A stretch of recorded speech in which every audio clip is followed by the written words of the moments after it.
هذا حديث عظيم جدا في فضل من يصلون الفجر. وفي رواية للحديث ثابتة، في رواية الحديث ثابتة قال: من صلى الفجر في جماعة، من صلى الفجر في جماعة فهو في ذمة الله. ففيه فضل المصلين للفجر مع الجماعة، ما يفوتونها.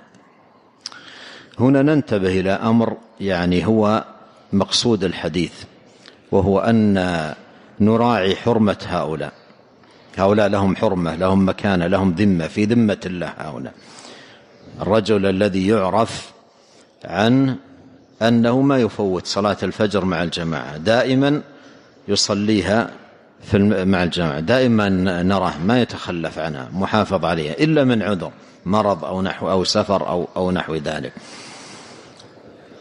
فهؤلاء لهم شأن.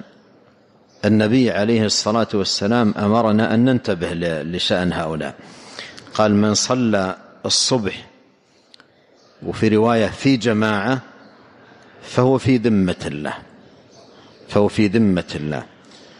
في ذمة الله أي كلاءة الله ورعاية الله له، وهذا يدل على مكانته العظيمة ومنزلته عند ربه ومولاه.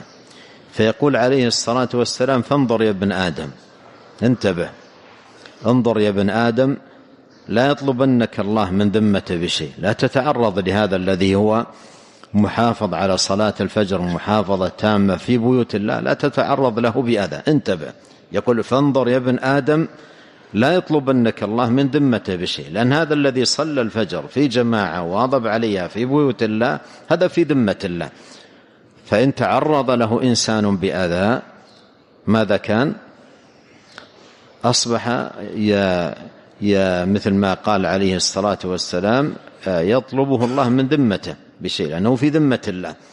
قال: فلا يطلبنك الله من ذمته بشيء. نعم. قال الشارح رحمه الله: في هذا الحديث التحذير عن التعرض للمصلين وأذاهم بغير حق. قال الله تعالى: والذين يؤذون المؤمنين والمؤمنات بغير ما اكتسبوا فقد احتملوا بهتانا وإثما مبينا. نعم. الحديث فيه معنى هذه الآية، وهو النهي والتحذير من إيذاء المؤمنين والمؤمنات بغير ما اكتسبوا. نعم.